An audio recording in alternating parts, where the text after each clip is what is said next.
Para que a gente possa entender o que vem a ser esse gradiente, eu vou dar uma pausa aí na eletrostática e na mecânica para falar agora um pouco de termologia. Na termologia, nós estudamos as formas de propagação do calor, né? Mais especificamente aqui, eu estou interessado num processo que se chama de condução. Tá? E esta condução de calor, né, ocorre num material de acordo com o que eu chamo da lei de Fourier. Tá? Esta lei de Fourier, ela pode ser dada da seguinte forma. Ela diz para nós que o fluxo de calor, que eu vou denotar aqui pela letra grega φ, o fluxo de calor aqui, por exemplo, na direção x, tá? Ao longo desta barra de ferro que eu estou considerando, ela vai ser menos K, onde este K aqui é a condutividade térmica, vezes a área da seção transversal, que seria então aí a ver com este corte transversal, a área da seção transversal dessa barra, vezes a variação de temperatura dividido pelo comprimento da barra, ΔX. Tá? Esta lei aqui é a lei de Fourier. Este fluxo, tá, que eu estou colocando aqui, ele não é nada mais do que a taxa de variação da quantidade de calor Q em relação ao tempo. Tá? Então é como se fosse uma corrente, né? Uma corrente de calor. Tá? Este K é justamente a condutividade térmica do material. Né? A gente sabe que tem materiais que são melhores condutores térmicos, né? Como os metais, por exemplo. Esta área, né, claro, quanto maior ela for, mais vai fluir calor, né, por aqui. Né? A gente sabe que o calor é um processo de transferência de energia térmica. E ela ocorre o quê? Sempre das regiões mais quentes para as frias. Então, ΔT é a diferença de temperatura, no caso, T2, né, das extremidades, e T1. Onde eu estou considerando aqui, por exemplo, que suponhamos que a fonte quente seja aqui e a fonte fria seja aqui. Então, eu vou ter que, estou considerando nessa figura, que T2 é maior do que T1. Se T2 é maior que T1, o que diz a termodinâmica? Que esse calor vai fluir para a região de maior temperatura, T2, para a região de menor temperatura. Tá? E é claro, quanto mais longa for esta barra, né, menor vai ser este fluxo. Ou seja, por isso que ela está aqui no denominador. São grandezas aqui inversamente proporcionais. Tá? Então, vejamos bem. Se o calor é um processo, ele sempre ocorre, né, de maneira espontânea da região de maior temperatura para a de menor, então ela é a condição única e necessária para que haja fluxo de calor, que é este φ aqui, ó. E você percebe que ele está indo então na direção, né, da fonte que tem a maior temperatura para a de menor temperatura. Tá? Estou chamando aqui de fonte quente e fonte fria. Tá? Agora vamos prestar atenção neste camarada que está aqui. Ó. Se eu escrever aqui em termos infinitesimais, tá? Isso aqui é equivalente a dizer então que eu vou ver a variação da temperatura, né, que está aqui nesta barra em relação à posição x, ou seja, ao longo dela. Então, você vai ver que para cada ponto desta barra, eu tenho um valor para a temperatura.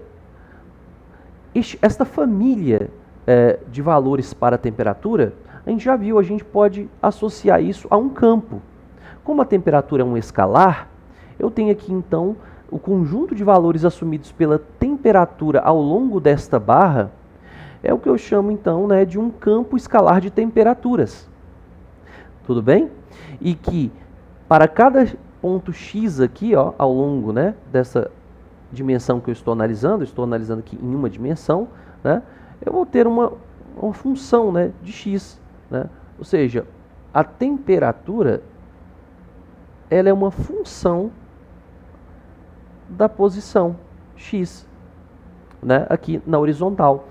Ou seja, este termo aqui, que é o do nosso interesse, que a gente está querendo trabalhar, ele justamente indica o quê? A taxa de variação da temperatura em função do comprimento da barra, tá?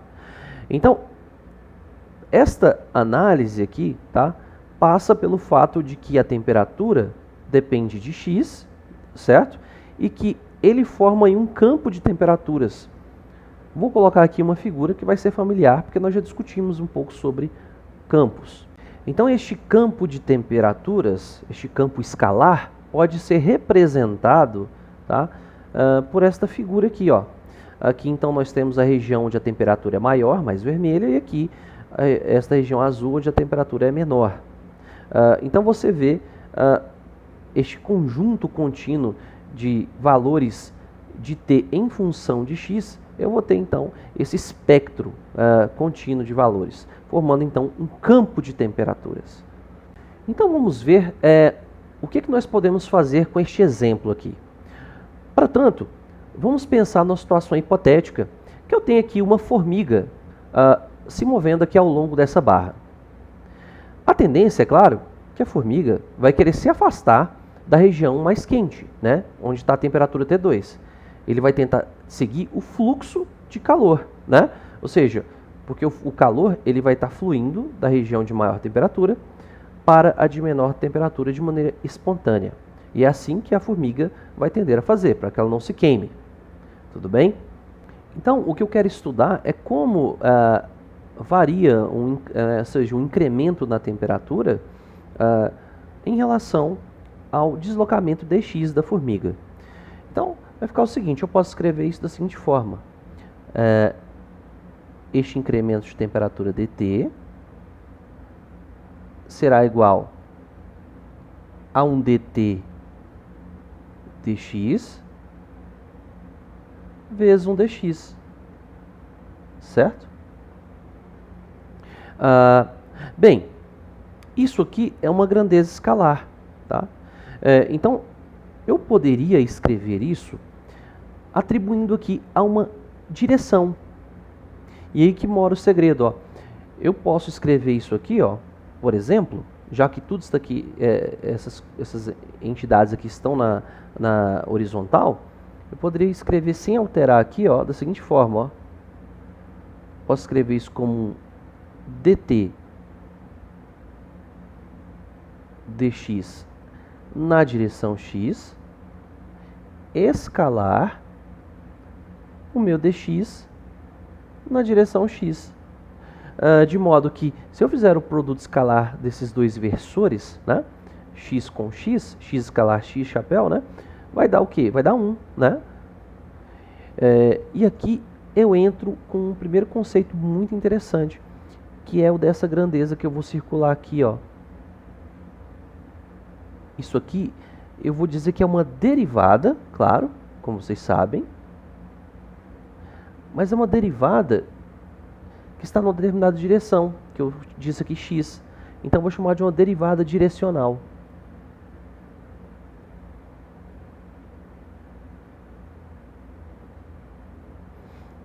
Essa derivada direcional é o primeiro passo para a gente entender o que vem a ser esse gradiente, tá?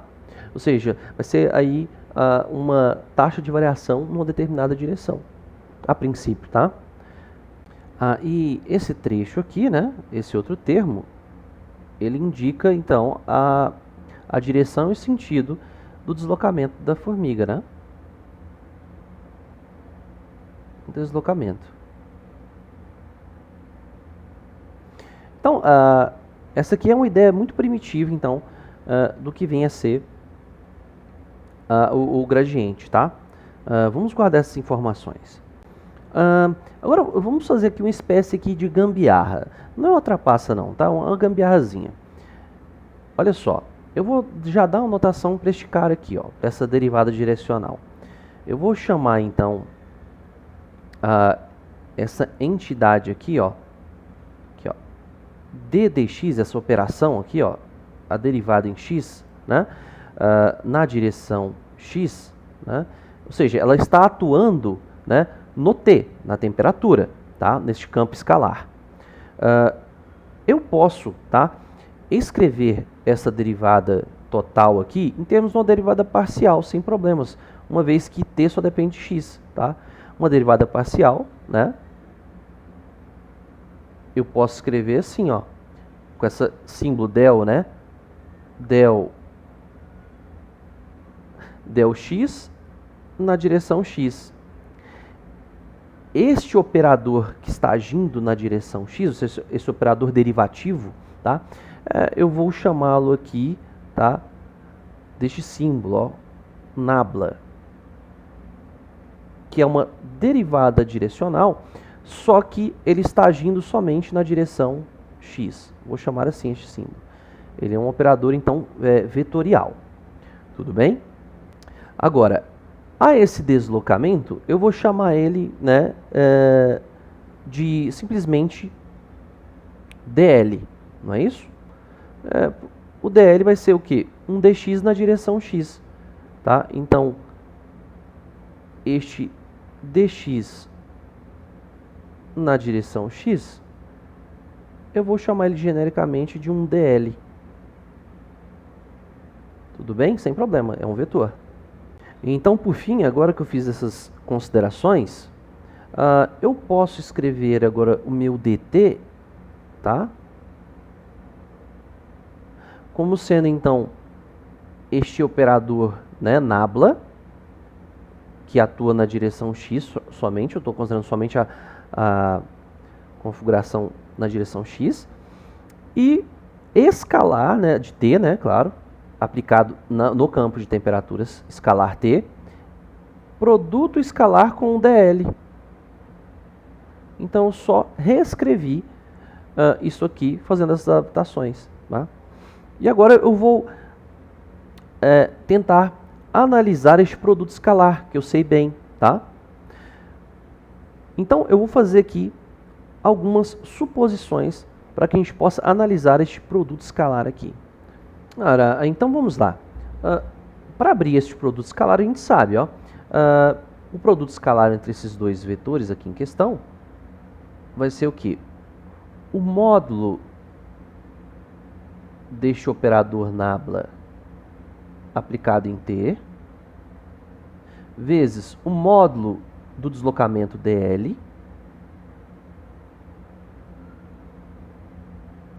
vezes o cosseno do ângulo entre os dois. Essa é a definição do produto escalar. Então, o que eu vou analisar é este produto aqui.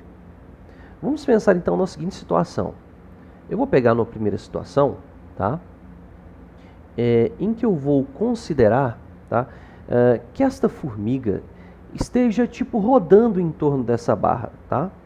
Vamos aqui que ela esteja tipo perdida, desesperada e começa a girar aqui em torno dessa barra, tá? Num movimento assim, né? Tá? Ao longo aqui dessa direção. E essa direção aqui, eu vou chamar ela de θ chapéu. Tá? É a direção de giro em torno, tá? De modo que gira em torno desse cilindro, de modo que este θ chapéu seja perpendicular à direção x, certo? Forma um ângulo de 90 graus, tudo bem? Então, vamos lá. Como vai ficar esse nosso dt? Ó, então, nessa primeira situação, ou seja, que este dl, né, seja uma direção girando em torno do cilindro ali nosso, daquela barra, tá? O que vai acontecer? Bem, você vai ver que para todos os pontos aqui dessa situação, desse círculo aqui, a temperatura é a mesma. A temperatura só varia ao longo do cilindro, né? Dessa nossa barra. Logo, a formiga não vai experimentar mudanças de temperatura, certo? Isso aqui, esses pontos onde você tem sempre a mesma temperatura, eu chamo de isoterma, tá? Então, nessa região aqui, isso aqui seria uma isoterma, tá? vamos colocar aqui, ó. Tudo bem? Então, se é uma isoterma, como o próprio nome diz, iso mesmo, igual, não há mudança de temperatura. Então, nessa situação, dt é zero. Ou seja, a formiga não vai sentir mudanças na temperatura, porque ela está no isoterma, tá? Então, vou colocar aqui, ó, uma situação que você tem uma isoterma. Ora, se isso acontece, observando para esse produto escalar aqui, ó, se ele for zero, matematicamente, eu percebo que o deslocamento dele deve ser, então, perpendicular a este operador aqui. Por quê? Ó, se este produto escalar deu zero, significa que o ângulo entre os dois é π sobre 2, é 90 graus.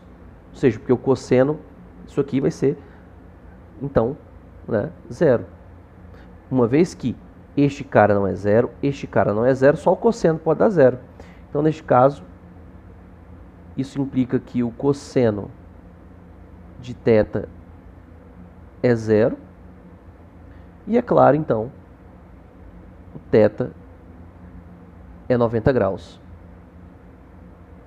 Então, eu acabo de sugerir aqui que este operador aqui, ó,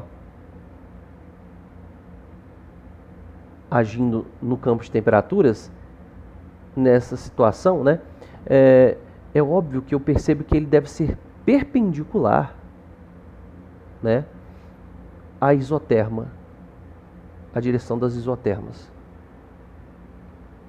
Certo?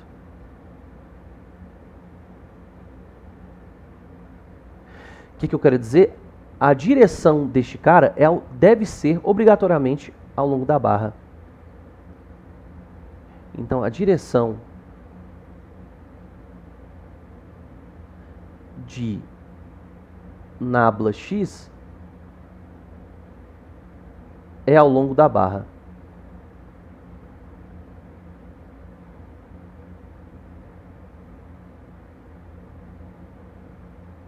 Essa é a primeira informação importante que eu tenho aqui. Tá? Eu preciso agora de extrair informação do sentido disso aqui. Tá? Então, o que eu tenho aqui, vou abrir um espaço aqui, né, para organizar melhor. Então, nessa primeira situação,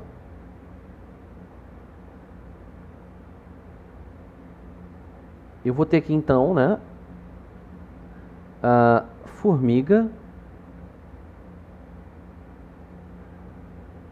andando em torno da barra.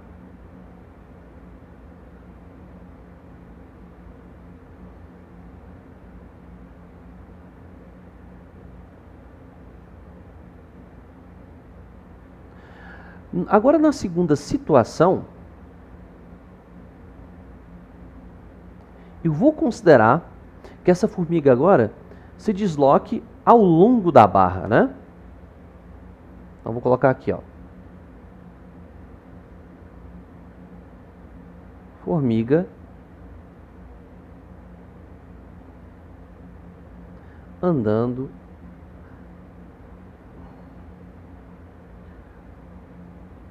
ao longo da barra.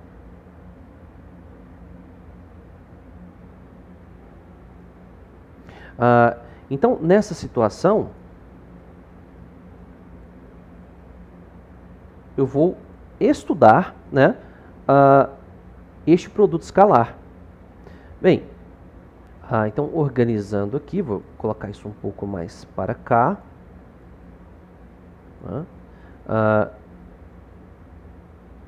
Vou copiar isso aqui para baixo. E vou estudar a segunda situação. Olha só.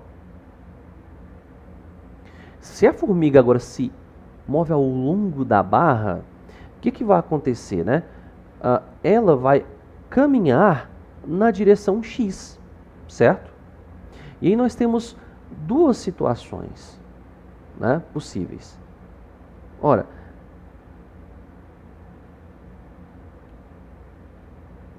se ela se move no primeiro caso, vamos supor que esse nosso DL vai ser então, vai apontar na direção aqui positiva de x, para a direita, tá? Então tá aqui, ó. Que DL, ele vai ser um DL na direção x. Ó, se ela caminha na direção do fluxo de calor, o que está acontecendo? A temperatura está diminuindo, certo? Porque essa região é mais quente. Então, nessa situação, dt é menor que zero. Significa que este produto escalar aqui é menor que zero. Se o produto escalar é menor que zero, significa que o ângulo, né? Ou seja, aqui, ó, quer dizer que o cosseno de θ vai ser menos 1, né? Vai ser negativo. E este θ só pode ser de quê? De 180 graus. Certo? Então, nessa situação, o que vai acontecer? Eu posso concluir, né, que a variação de temperatura é negativa, né, e este ângulo, ou seja, o deslocamento dl, ele vai ser antiparalelo a este operador aqui, um nabla. Bem? Mas, e numa outra situação? Né? E se a formiguinha agora se deslocar para a esquerda, na direção negativa, né? Ou seja, o meu dl será agora um dx na direção menos x. Não é isso? Né? Melhor dizendo, vou usar a notação que eu estou utilizando, né? Vai ser um dl na direção menos x. Ora, se a formiguinha caminhar para a direção menos x, ou seja, né, ela vai estar caminhando para a região mais quente, né? Ou seja, ela vai sentir um aumento da temperatura. Então quer dizer que o meu dt aqui será positivo. Olha, se este produto escalar dar positivo, significa que o ângulo, né, entre este operador e o deslocamento da formiga é o quê? É zero, né? Então, o cosseno, né, de θ vai dar 1, logo o ângulo é 0 grau. Indica que, tá, este deslocamento e este operador, este vetor que eu estou chamando de derivada direcional da temperatura, né, são paralelos. Olha, mas perceba que em ambos os casos eu chego na seguinte conclusão, tá? Eu já sei por esta suposição aqui primeira que este operador aqui deve estar ao longo da barra. E observando essa segunda condição aqui, né, nesses dois casos, que além dele estar ao longo da barra, eu concluo agora que ele sempre vai apontar para a direção de maior temperatura. Então eu acabo de concluir, né, que ΔX aqui, né, nabla x, perdão, né, de t, esse camarada aqui, ó, ele sempre vai estar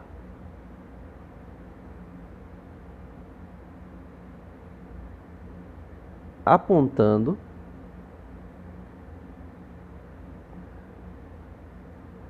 para a região de maior temperatura.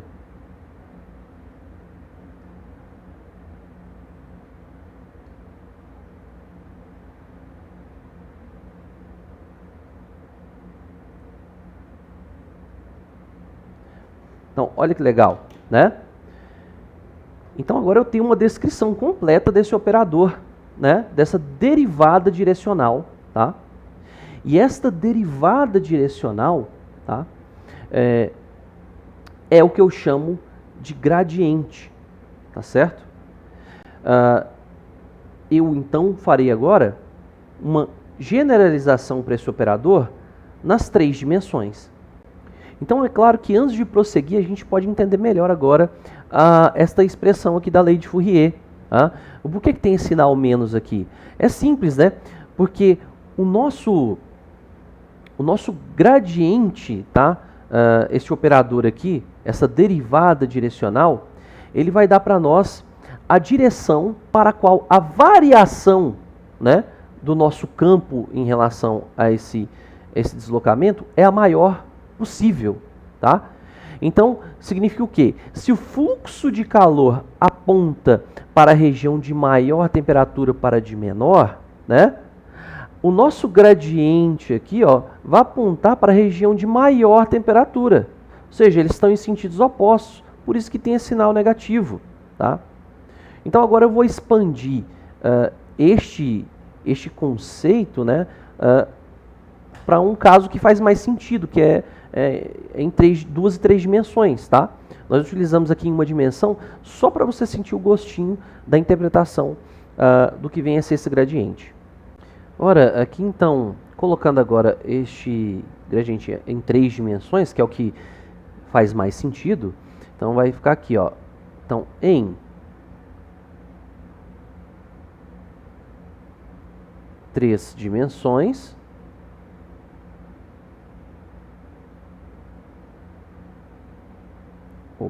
né? O que nós teremos? Né? Aquele operador nabla, né? Ele agora, né, aplicado aqui numa função f, tá? Em que f é uma função das 3 variáveis, né? X, y e z. Então, este nabla aplicado nesta função escalar, neste campo escalar f, vai ser então a derivada parcial de f em relação a x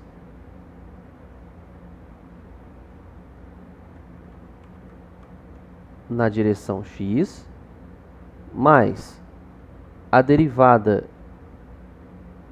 de f em relação a y na direção y, mais a derivada de f em relação a z na direção z, tá? Ou seja, este operador nabla aqui, ele é um operador diferencial nas 3 direções, que eu posso escrever ele, né, puramente como d dx na direção x,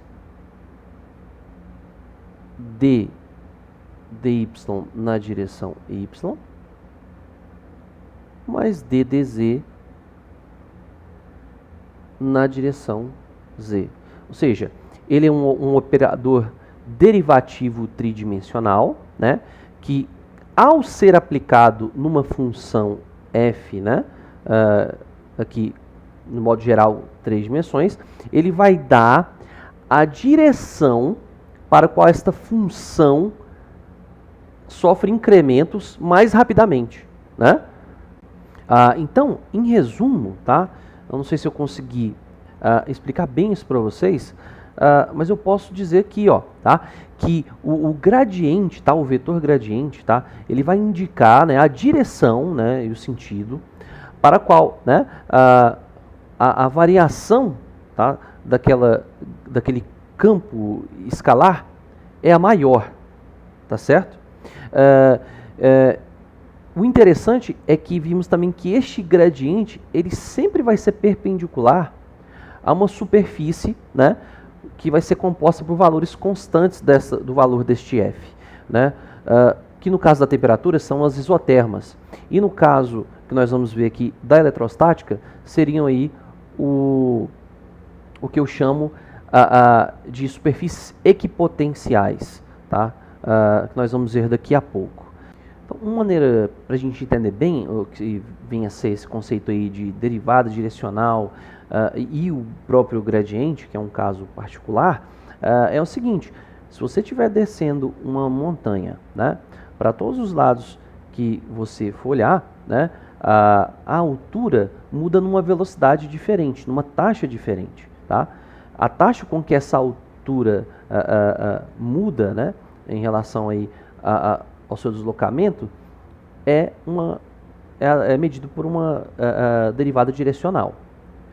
Mas quando essa velocidade em que essa altura muda for a maior possível, tá? O que vai acontecer? Significa que esta direção para a máxima variação dessa altura vai ser o que eu chamo de gradiente, certo? Então, se o esquiador estiver descendo a montanha, se ele apontar os seus esquis para a direção do gradiente, ele vai conseguir chegar no chão, né, no final da montanha, mais rapidamente. Bem, espero que vocês tenham entendido, tá? Tem vários vídeos muito bons sobre o tema, mas eu espero ter conseguido dar uma ideia bem geral aí do que se trata aí o gradiente de uma função.